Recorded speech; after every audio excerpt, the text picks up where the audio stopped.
Ladies and gentlemen, boys and girls, children of all ages, you're listening to the Alaskan Grappler podcast, bringing you interviews from the best to ever do it. From the Golden Heart City of Fairbanks, here's the best damn Alaskan wrestling podcast host ever, Dennis Ackman.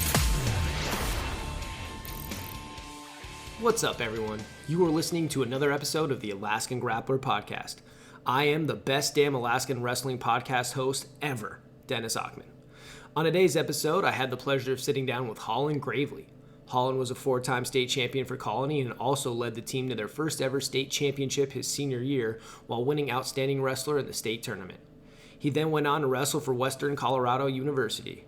We talk about how he got into the sport, what separated him from his competition. We talk about his experience wrestling in college. We talk about Colony and the success they have had since his senior year.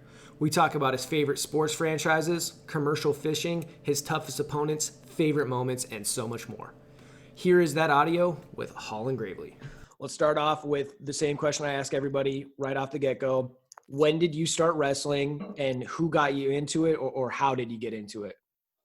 I started in second grade, so I guess 7 or 8 years old. And so we used to live way out Wasilla, out KGB. So kind of the far end of Wasilla. And my dad worked in Palmer. So when we moved over, my older brother was a sixth grader. So that's when he started wrestling in middle school. Okay. And I started wrestling too, just with Mid-Valley at the time. Was the only club in the Valley. Okay. So just freestyle then? Yep. Obviously. Who has been some of your biggest influences in the sport? If I think about it, it's kind of gone like in phases. So like kind of overall is my dad. So like he had wrestled in high school and then he wrestled a year in college. So he was a state champ for West. And so it's kind of weird to think about, but like, he's really involved now. But really he'd gone from, like 19 to, if I guess I was in second grade, he was 40-ish. So he probably hadn't been around the sport at all in 20 years.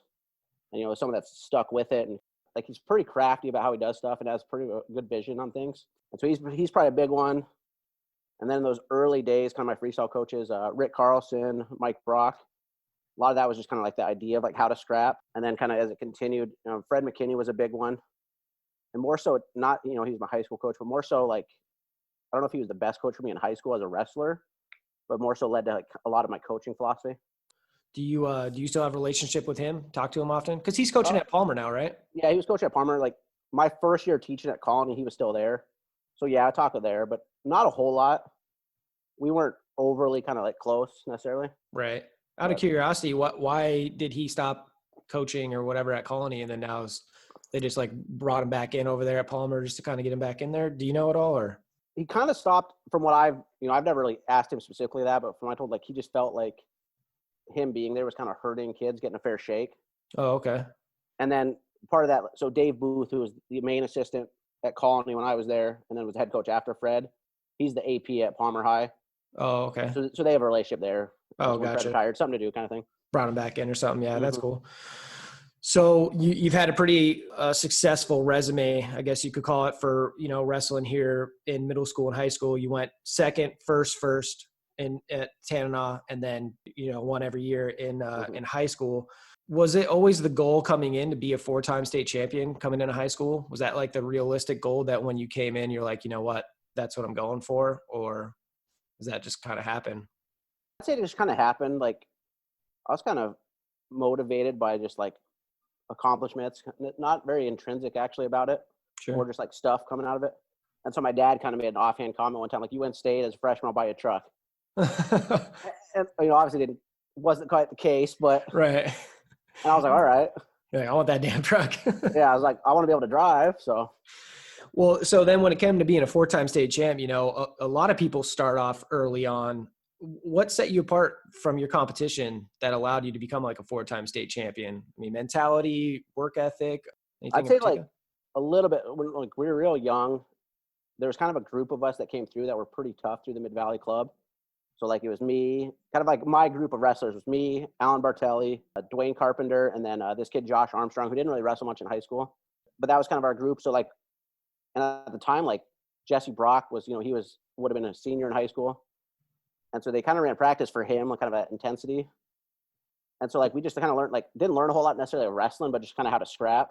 So I'd say that. And then I kind of intuitively understood how like the body moves. Just I could figure things out like that. So just having those extra kids in there that were, tough, and just being able to kind of, obviously the type of competition that you're wrestling make you tougher. Mm-hmm. How was ending your high school career on top pretty much in every way that you could? I mean, you won your 4th state title. You were named outstanding wrestler of the tournament. And then for the first time ever, Colony won a team state title. Mm-hmm. Was that just like the icing on the cake for finishing like all the 4 years, like winning a state title and being OW? Was that important? Did you care about winning his team state title? Yeah, I did. Cause we'd been bad. Yeah. Like historically we were bad. My freshman year before McKinney was there, Tim Luster was our coach. We probably took 11 or 12 kids to regions, 5 kids to state.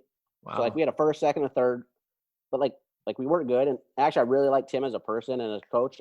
He actually was really good for me. And he stopped after that year.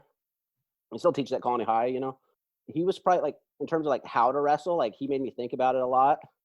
So even though like he doesn't necessarily get like a lot of credit or anything, that mindset shift kind of really was important to me. And so like, it was kind of weird because like I wasn't necessarily friends with a whole bunch of people I wrestled with in high school.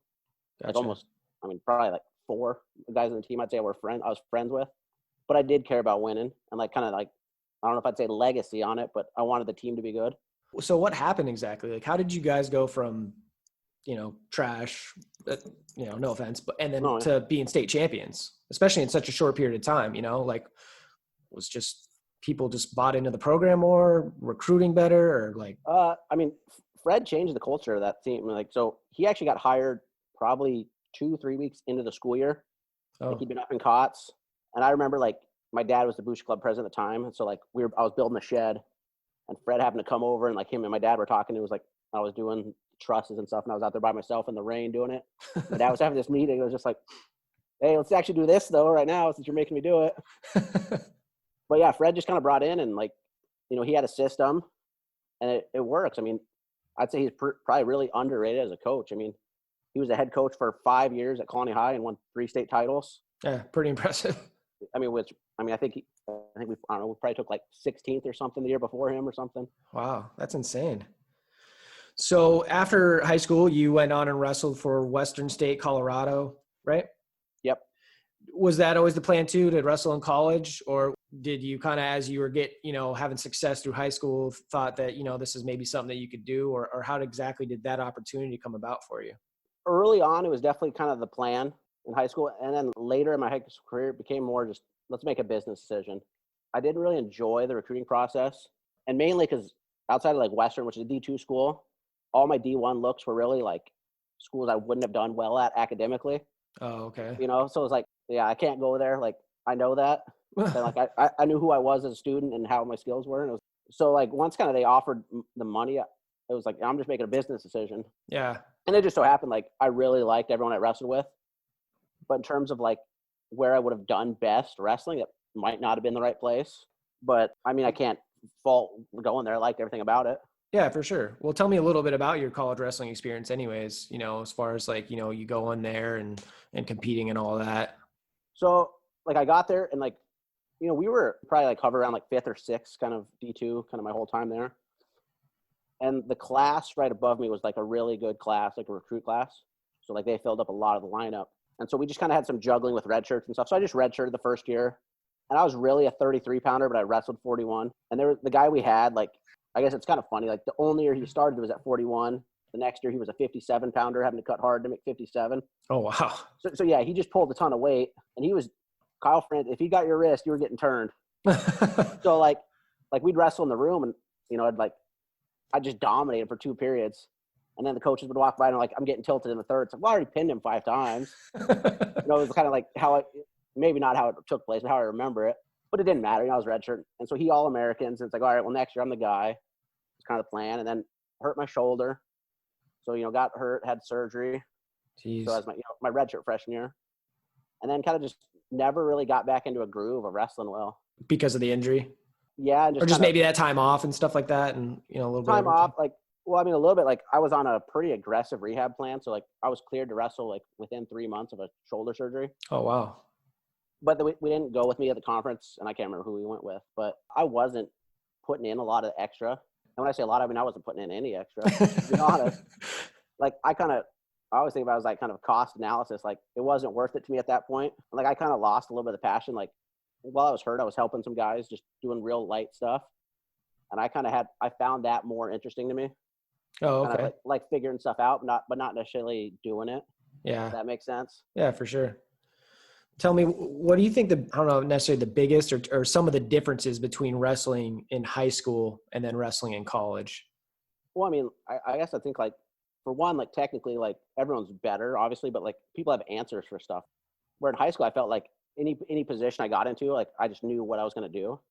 And there would be like, okay, they might do one other thing. In college, okay, there's like 8 things that are happening. And then from those 8, there's another 4 or 5. Yeah.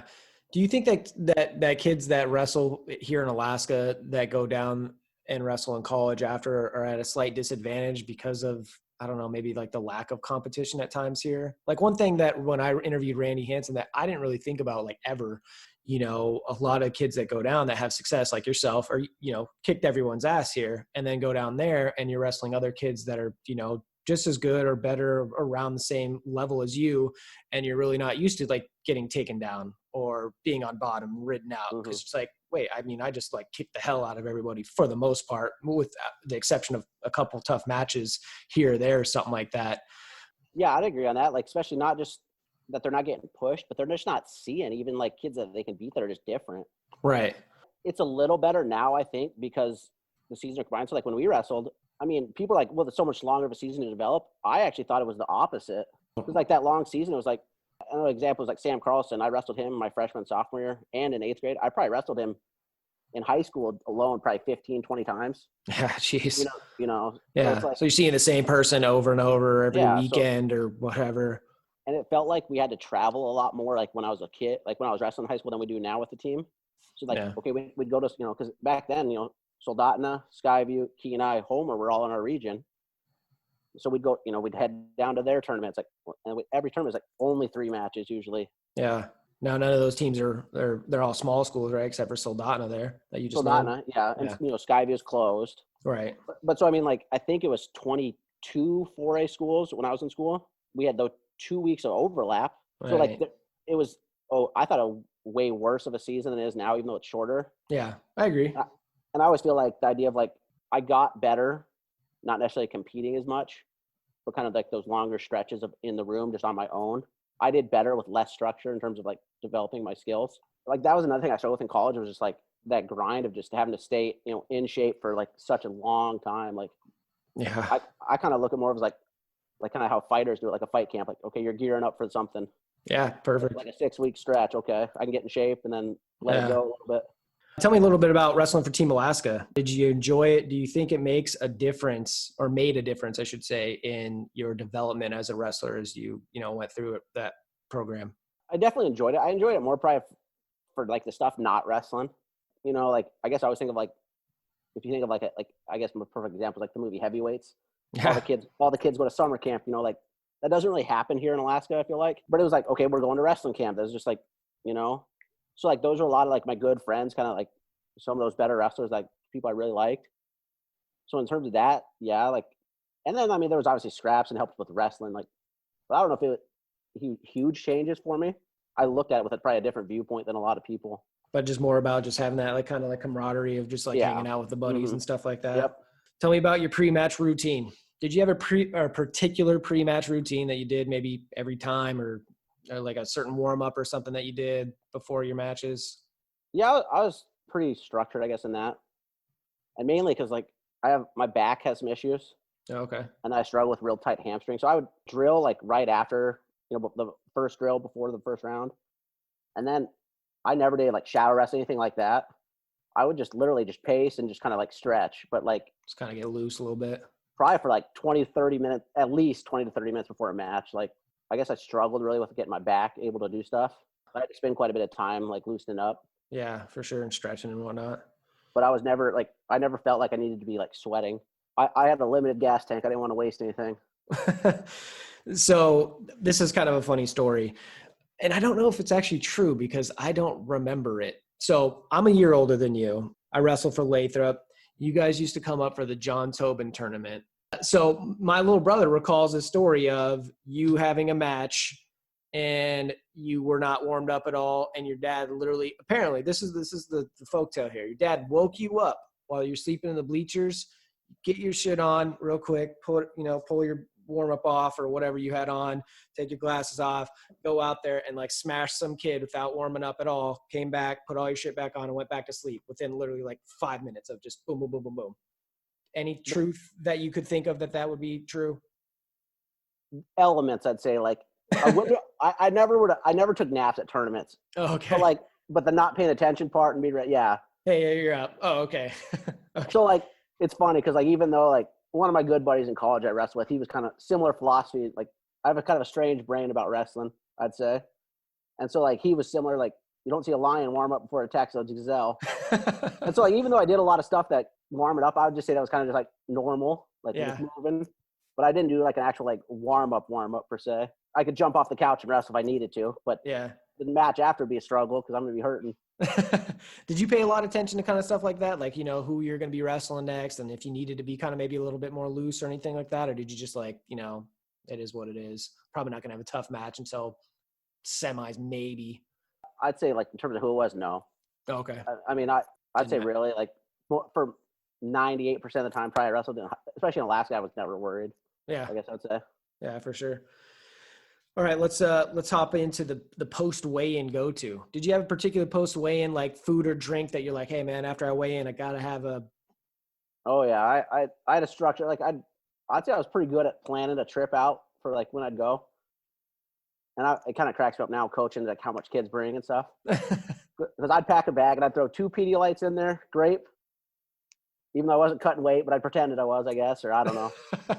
And then 1 whole package of bagels for the 2 days, and then a box of chocolate chunk chewy bars. And then you're good. Sometimes I'd have the little the bag of goldfish. That's like it. The paper bag one. Every time, same stuff. Every trip, that's what I'd have. A $20 bill, and then I'd just cooler safari the rest of the trip. Oh wow, that's crazy. That's awesome. Let's talk about what brought you back after college. Was your plan always to move back and get a job here and go through all that, or? Yeah, I figured I'd always move back. I wasn't like a PE major at first. I was a biology major for maybe like a week. And then I was like, this is too much work. I don't want to do this. And so like, I don't know. I just started like, okay, I'll go into coaching, kind of something I like. So it just kind of worked out that way. I kind of had this question a little bit later, but you have a degree in exercise and sports science. What exactly does that consist of? I just happened to listen to Randy. It's the same. Kinesiology is the same base. So that first semester I was biology, wasn't digging, going to labs, getting up early. And so a bunch of guys on the team were switching that and, okay, go to PT, go into, all these other things. And it's kind of funny because like I said, we're all choosing to go into education, basically get a teaching license and stuff. And a lot of the guys on the team had to change it to just general exercise sports science because their GPA was too low. Okay. So, I don't know. I'd say for my last year and a half on campus, every class of mine was in the gym building. Oh, cool. Like the first half of the semester, we'd be in the classroom, then the second half would just be in a gym.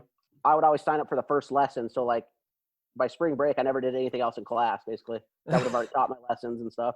Perfect. So when you decided that you were going to switch your degree and go into that area, was the idea like, I'm going to get this so I can become a PE teacher? Yeah. Okay. And then how did you get the opportunity to be a PE teacher at Colony? Was that just position available when you came back and just luck of the draw type thing, or? No, I bounced around a little bit. So like I came back, I did a whole year of student teaching at one of the elementary schools in Palmer and then Colony Middle. So that's when I started coaching again that first year back. And then there was kind of no jobs that year. So I subbed for a year. And then I actually went to Cordova for 2 years. Oh, wow. And taught out there. And then kind of didn't have a job, but just felt I needed, like, if I was going to try to get a job in the district, it's kind of the year to try to do it. So just resigned and just didn't have a job and came back and ended up, the first year back, I did adapted PE. So I was going to 9 different schools. Oh, wow. Bouncing around. And then didn't have a license for that. So like they were going to, okay, you got to move. And I really enjoyed doing that. So I taught at an alternative school teaching history for 2 years. Oh, geez. And I interviewed at Colony in that time. I just kind of they went a different way. And then finally another one opened up and got it. So just things worked out long run. But dang, that's cool. It was a little bit of a journey to get back here. Yeah. Get a little bit of life experience doing some different stuff. That's that's always cool though. So you enjoy being the PE teacher then, or? Yeah. I mainly taught health the last 2 years, but yeah. Oh, okay. Good. Perfect. So let's talk about Colony as a wrestling team real quick. I mean, we kind of touched based on it earlier, but Colony was never a top 2 team until your senior year. And then since then, Colony's rattled off 7 team state titles, 2 runner-up finishes, a 3rd place, and then a couple trickles in the top 5 there. We talked about your old head coach, Fred McKinney, like kind of changing the culture there. I mean, is that what was the main thing that changed from them having like no success to being like pretty much like, you know, one of the powerhouses that you guys are like today? Is it just that he created that and it's just can continue today? Like, why is Colony so good year after year? I'd say partially with that, which is kind of Fred's kind of blueprint of like setting a program. But then like we were probably a little ahead of a lot of people in certain clubs, like locally, like kind of locked in. So like my dad had started Snow Kids, and probably when I was probably 6th grade, I'd say, kind of like when I was more aligned with Colony. We didn't like driving over to Westell High every time to practice, you know, as a kid. Yeah. So we started that just at Colony Middle, and so that, and then at the same time we had good people coaching, you know, both our middle schools that fed us. So Colony Middle, then our Teelan kids. Even kind of when Wasilla had their run, a lot of their better kids were coming from Teelan. So with Bill Booth coming out of there. So just basically like, kind of like the feeder programs then. How many wrestlers do you guys get out typically per year for high school? Do you know, like an average number? I'd say we probably, if everyone's there, probably at the top end, right about 70 probably. There's probably at the most 50 there every day. Like I'd say we do a little different in terms of like, if you look at a lot of our kids, you wouldn't consider them necessarily just wrestlers as opposed to like a South or a Lathrop. So I'd say we do a little bit better job developing kids in a season. I was just curious because last year I heard some crazy stat, like you guys typically get out like 90 kids. And I'm like, how the hell do they have room for 90 kids? Is there like a specific like mat room or do you guys? No, we're in the small gym for 2 weeks. Then we rotate to the cafeteria for 2 weeks. So wow, we get a full 2 mats when we're in the cafeteria or when we're in the small gym. Who do you have to rotate out with? Cheerleading. Oh, so it's like every 2 weeks you have to go back and forth? Or? Yeah, and kind of like they'll adjust a little bit, but yeah, basically for every 2 weeks we're adjusting. Do they not know like, you know, what your guys' program's been doing? I don't know how good the cheerleading is, but yeah, it's a little point of contention with us, but. Tell me about your dad a little bit. You know, you mentioned that he kind of maybe didn't have anything to do with the sport of wrestling for a little while there and then got back into it when you guys got back into it. He puts so much into the sport even today. I mean, I don't know if you could specifically speak on this, but like what drives his passion to continue to do it now? About a lot of things, just even with like work, it's like, why don't you retire? He's like, well, I don't want to retire yet. There's still stuff I got to do. So we're similar in a lot of ways like that, like in terms of like goal oriented, but I guess mine are more competition based. His kind of like betterment. So like when he started a club and then he started running tournaments and then he started he brought track up here and then he started, you know, getting into the streaming with it. Yeah. And so like they got a room in their house kind of off the side. It's kind of like his room. And so like I was over there the other day with my daughter and you know, they're switching the clocks to like the TV style. Oh, okay. And so basically like he bought a whole set. Like he can run a tournament now. He's like, you know, he just pays for it himself. He's like now I don't need a truck. He's like, I just show up in a car and pull everything out of my back seat and do it. That's crazy. So like, yeah. I don't know. He finds it interesting, I guess. That's cool. I was just like wondering like what the hell is going to happen if he ever decides that he doesn't want to do it anymore. Cause there's so many tournaments where if anything goes wrong, it's like, where's Ed Gravley? We got to find him. What's going on? Yeah. But maybe between him and kind of like Bob Autumn, I guess he kind of knows his stuff too there. Yep. Tell me about you yourself being a dad. Is it harder than you thought? Is it what you expected? I guess I expected it to be hard. So yeah, it's not what I expected, but it's hard. I mean, there's struggles. Like when the time comes, do you want your daughter to get into wrestling? If she wants to. I mean, I'm not going to push her by any means, but right. Like, are you going to try to introduce her to the sport, or it's just kind of like? I mean, like the stuff we do, like we wrestle around in the bed more than we shoot like with our little basketball hoop. So like, I guess there's a little bit more push that way, but. Yeah, but nothing in particular. Just, do what you want to do. You're not going to be upset if she decides that she doesn't want to do it. No. Gotcha. You know, you filled out that form. I asked you if you played any other sports growing up. You said football and basketball a little bit. Did you play those for just like a recreation thing, or did you play football in like high school, or how did that? A little bit through high school and stuff, but. Okay. And then basketball was same thing? Same kind of thing. I mean, both though, like football, I was a really good tackler. Like I could break down and open field tackle. But I mean, I was kind of just, I guess it's like, I was kind of like a role player in those things. Yeah. I didn't really enjoy that. And I guess I probably would have stuck with football if we had turf and stuff like the kids do now. But I got real tired of just standing out in Colony's field at the time. It was basically just mud. Yeah. I'm real tired of standing, 3-hour football practice doing nothing. What position did you play for football? Safety. Okay. And then what about for basketball when you were playing that for a little bit? I guess kind of a point guard, but Kind of point guard, but just coming off the bench, hustling. I had to right. hustle. My job was to hustle there. I didn't really like that. So Tell me a little bit about commercial fishing. You said you're leaving next week to go commercial fishing. It's something you do every year or what? yeah, I've done it probably the last 8 or 9 years. So I do that with the Hopkins family. Okay. So where exactly do you go to do that at? We set net out at Igigik, so out in Bristol Bay. Okay. I don't know literally anything about commercial fishing or like how it works. So what exactly do you do? What are you fishing for? And then like, are you out on the water the whole time or? So we're fishing for reds. And so set net, so like our net's anchored to the shore, and then it goes out on a line, or there's different ways you can do it. But so we have, I guess this year we have 5 permits. So we have 5 different nets. And so like we're running 3 or 4 skiffs. Okay. So and like every year's a little different depending. So like usually I run one of the skiffs, and so like we have cabins we live in. So we're not. I've drifted before where I lived all summer on a boat, and a lot less work, but I hated it just because I got stir crazy. Yeah, I'm sure. So you go out every day, and then or how's that work exactly? You go out and you check the nets, or? Yeah, I mean depending on the opener, but yeah, you set the net, watch the fish hit it, go pick other fish, deliver. How much fish can you get per permit, or how's that work exactly? So a net on a set net's 50 fathoms, so 100 yards. I guess like a good, kind of like a regular year would be like if you had one net, like 40,000 pounds. Oh, okay. So just, I mean, like last year was like way more fish. So it just kind of depends. I mean, like you go out there and there's no fish. Like the first year I fished, I don't remember the numbers we caught, but let's say I made $10,000, and then the next year we caught like twice as many fish, but the price was half. It's like, hey, I did twice as much work, but I made less money. It's like there's things like that too. Yeah. Does it depend on kind of like where you put your nets, or is that like important, or like with a set net you have a lease kind of like right, all the sites are full. Sure. So okay. And so they're spread out every 300 like 100 yards, I think. I can't remember. So you just hope that they hit your net. Yeah, I mean, so like obviously we're not the first net. Right. And so and it depends, like some sites are better than others. So like there's a lot of stuff like that. So gotcha. You go and do that for an entire month, or?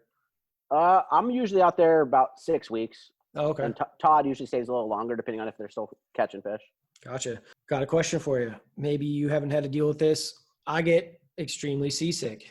Any advice? I'm actually leaving for Valdez tonight. I went to Seward for the first time a couple years ago, and it was such a shitty experience. I didn't want to ever go again. It was insanely cold. It was pouring rain. We were out there for like 12 hours. I was just getting sick, and I was like, I'm never coming back to Seward. Fishing out here can kiss my ass. And then the guy was like, we know, it felt bad or whatever, the guy running the boat. And he's like, yeah, we never really have this problem. We stayed out like as late as we possibly could. And he's like, we have to go back so I can get fuel up before it closes down so I can be ready for tomorrow. And it was just horrible. And then later that year I went to Valdez, and it was a little bit better. I didn't get as sick. The weather wasn't as shitty, but I still got sick. And then last year I went to Homer, and it wasn't as bad. I still got sick for like a second. And then after that, it was good to go. But I've tried like everything that I have read about. I don't know. Have you ever had to deal with any seasickness or anything? I get queasy on it. So like the year I drifted, so like, we were out there, you're on the boat for, a month at a time, the straight basically. Yeah. I kind of like when I did that, like, especially sleeping on the boat, like basically like every 7 days I would get sick. Oh, brutal. So like, so like 4 times out there, like I got sick. And like in the skiffs, there'll be times like sometimes you just hook onto the net and just sit out there getting bounced around. So like sometimes like I'll get like no one else seems to be getting queasy, but I do. I mean, okay. I don't have a good solution other than I guess look at the horizon, what they always say. Okay. Because yeah, I mean, I've had those wristbands. I've taken Dramamine. I've done like these peppermint candies. There's these stupid little patches that go behind your ear. When I was talking about it in Valdez, the dude that ran that boat, he's like, "Oh, yeah, you just eat chocolate chip cookies." I was like, "The next time I go, I'm gonna eat so many damn chocolate chip cookies." And I did. I don't know if they'd help, but I mean, I did better. The only difference between going to Homer compared to the other two is I didn't fall asleep on the way out to wherever we were going. Oh, yeah. And when we stopped in Homer for a second, I literally like got sick once, and then I was good to go for the rest of the trip. I don't know if that had played in anything, like falling asleep and then waking up, and then all of a sudden we're like doing this, and I don't know. I don't know. The only thing I can say for sure is don't tie one on the night before. Yeah, I've been trying to figure out some different ways of going about doing everything, trying to just because it just makes it just terrible. Just sucks. Yeah. I asked you about playing video games. You said you play a little bit. What are you playing on when Hollan Gravley's playing some video games? You playing on PlayStation, some Xbox, some? I got a PS4. But, Okay. I mean, it's pretty rare. Like, I bought it in Cordova. Like, we were doing. I can't remember what I was doing, but I tore my groin. Oh, okay. So, like, then we came to Anchorage on trips. I bought a PlayStation, played it for like a week. I think I played Grand Theft Auto that time. Just played the whole story mode. All right, let it sit for a couple years. It basically sat till quarantine. Then I bought a couple of the Far Cry games. Just messed around on those. Oh, right on. Not a huge gamer anymore. Yeah. And then I also asked about sports fan. You said yes. Do you have particular favorite sports teams for each sport or? Yeah, I'd say yeah. Like I'm I guess not like geographically aligned with anything, but kind of more like what was on TV, especially at the time growing up here. Let's run down then. What do you got for the four major NFL, NHL, NBA, MLB? So football, I'm a Broncos fan. Okay. Just kind of a lot of my mom's family's from Colorado and just went there to school, like liked them. Sure. So Broncos fan. NBA, I'm a Spurs fan. Oh, interesting. And I don't know, they kind of align, I think, with Connie, kind of like under the radar. Yeah, sure. And especially like even like their individual talent, like people don't necessarily give them the credit they deserve, I'd say. So then let's see. Then an Avalanche fan for hockey. Okay. And then baseball, just a Yankees fan because I watched playoffs and that was kind of the only thing I watched growing up. And they were killing it. Yeah, that was the only thing that was on. So yeah, okay. Just to throw mine out there for you, NFL, I'm a Dolphins fan. So I grew up idolizing my older brother, and he grew up big sports guy, but liking individual players. Mm-hmm. So I grew up, unfortunately, a Miami Dolphins fan, and they're terrible. They've been I think they made the playoffs like once since I've actually been paying attention and liking football, which is pretty well. I mean, and then we had the Patriots in our division, so that's also awesome. And so he liked Dan Marino, and then NBA, Miami Heat fan, like before LeBron James went there, and before Dwayne Wade was drafted there.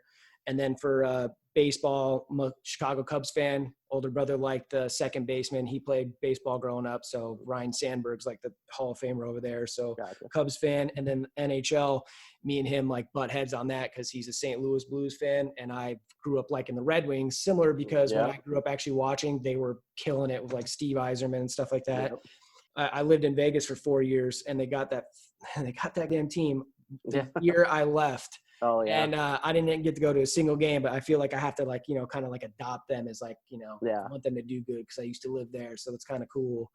And let's talk about UFC. Are you a big UFC follower or kind of casual? I was probably like, I probably stopped following it overly close, probably like 5-6 years ago. But yeah, I used to be a huge follower. Do you have any particular favorite fighter of all time for you or anything? I'd say Sakuraba is probably my favorite. Okay. Back in the Pride days, like he was really creative. I liked him. Definitely was fighting where he shouldn't have been, like weight and stuff. But is there anyone in particular that you couldn't stand, that you like wanted to see get their ass kicked?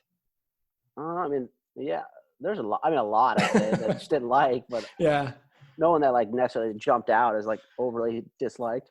Where do you feel about like the current, Conor McGregor thing? Would you be on the side of like, you like the trash talk and the antics, or you're kind of like, man, that drives me nuts and I want him to get smashed? I like it a lot. Because I mean, he's not necessarily a fighter; he's a businessman. Yeah, for sure. And like I think people don't realize that with a lot of things. He has limited time where he's viable as an option to draw money like that. He should. Yeah, totally. That's how I feel about. I mean, I follow it like a lot, but they have Henry Cejudo. Mm-hmm. He was an Olympic wrestling champion. He turned into like just a total douchebag. Yeah. Out of people wanting to see that guy get his ass kicked. I mean, people, they can't stand him, but I mean, in reality, it's like smart.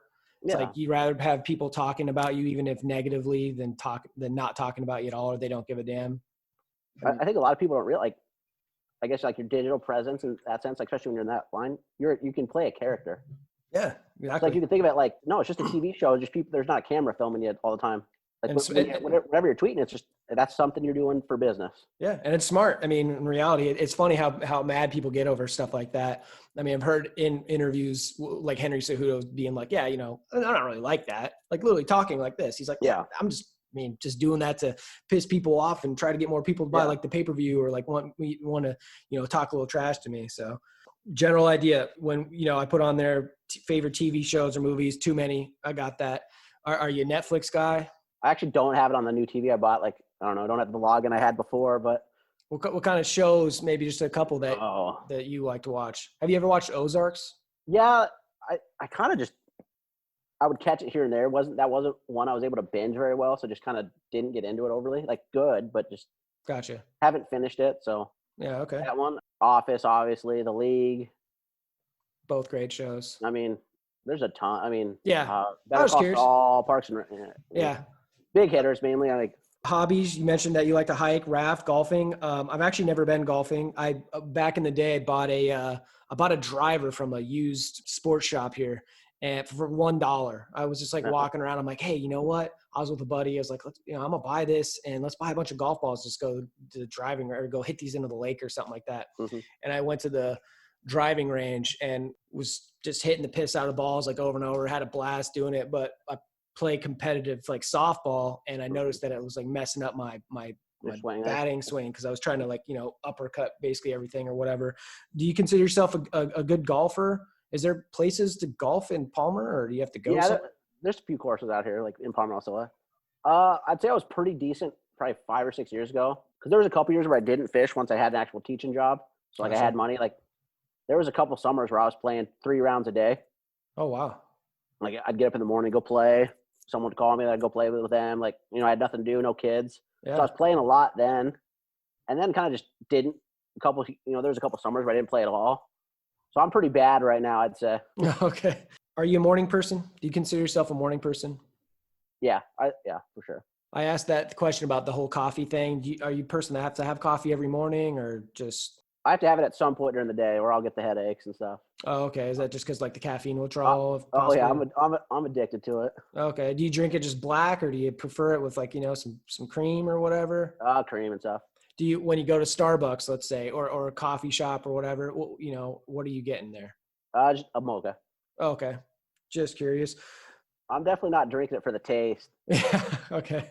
I'd like to not have to drink. I'd like to not have to mess with my coffee maker and stuff in the morning, but. Yeah. How do you feel about energy drinks? You ever drink energy drinks? Not anymore. I mean, you get it from the coffee and you don't need any more. Yeah.